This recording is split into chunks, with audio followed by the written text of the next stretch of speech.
Então, bom dia, boa tarde, boa noite aí para você, estudante de Química. Está aí se dedicando ao PAS-UNB, né, o processo de avaliação seriada aí da UNB. Então, vamos dar uma olhadinha aí numa questãozinha do PAS de 2018.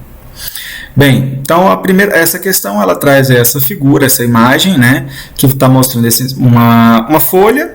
E nessa uma folha, e aí está falando, olha, que o CO2 ele vai entrar nessa folha, né, e vai se transformar em O2, né, que seria a fotossíntese, né?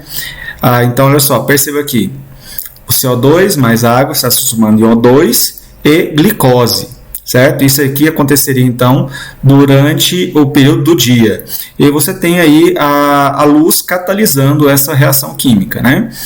Bem, aí durante o período da noite aconteceria o processo de respiração, em que essa glicose produzida durante o período do dia estaria sendo utilizada para se transformar em CO2 e água e energia, né? Então aí vem o seguinte texto. Uma árvore adulta... Opa, aconteceu uma coisa aqui? Não, resolveu. Uma árvore adulta consegue absorver em um ano cerca de 25 kg de gás carbônico e produzir oxigênio suficiente para a respiração de 2 adultos. Isso se deve principalmente ao balanço entre os processos de fotossíntese e respiração celular que ocorrem na planta, conforme o esquema mostrado na figura anterior. Tendo como referência essas informações, julgue os próximos itens. Bem, então vamos nos atentar a este item aqui, né? Conforme a lei de Proust, é possível diferenciar os compostos formaldeídos, cuja fórmula molecular é CH2O, e a glicose, cuja fórmula é C6H12O6. Então, do que se trata a lei de Proust? A lei de Proust, vou escrever aqui, escrever de vermelho para dar um destaquezinho melhor para vocês aí. A lei de Proust é a lei das proporções definidas. O que isso significa? Que as substâncias elas vão ser formadas por uma proporção constante, uma proporção definida de elementos químicos. Então, o que isso vai implicar? Porque, por exemplo, a caso da água. A água sempre vai ser formada por uma proporção entre hidrogênio e oxigênio de 1 para 2. Desculpa, de 2 para 1. Entre o hidrogênio e o oxigênio. Então, até colocar aqui, destacar.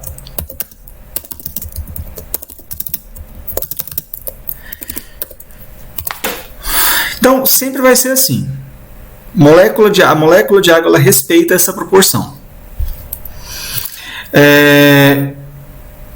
Então, assim, você não vai, o que ele quer dizer com essa lei? Né? Quer dizer que é algo que se mantém, que você vai observar constantemente na natureza. Que sempre que você encontrar uma molécula de água, ela vai apresentar essa proporção de 2 átomos de hidrogênio para 1 de oxigênio. Certo? Na verdade, essa proporção ela foi definida primeiramente em termos da massa, né? Que a proporção da massa seria constante. No caso aqui, seria o quê? De 2 gramas de hidrogênio para 16 gramas de oxigênio.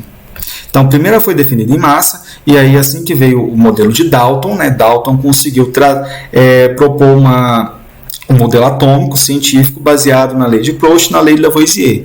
E aí a gente consegue extrapolar essa lei para falar em átomos, não só em massa, certo? Então, o que a gente vai conseguir observar? O que a gente pode ver aqui? Então, vamos dar uma olhadinha aqui. Vamos dar uma olhada primeiro nesse C6H12O6. Vou apagar aqui só para a gente não perder a referência aqui do que a gente está resolvendo, né? Vamos primeiro olhar a glicose. Qual vai ser a proporção de átomos de carbono?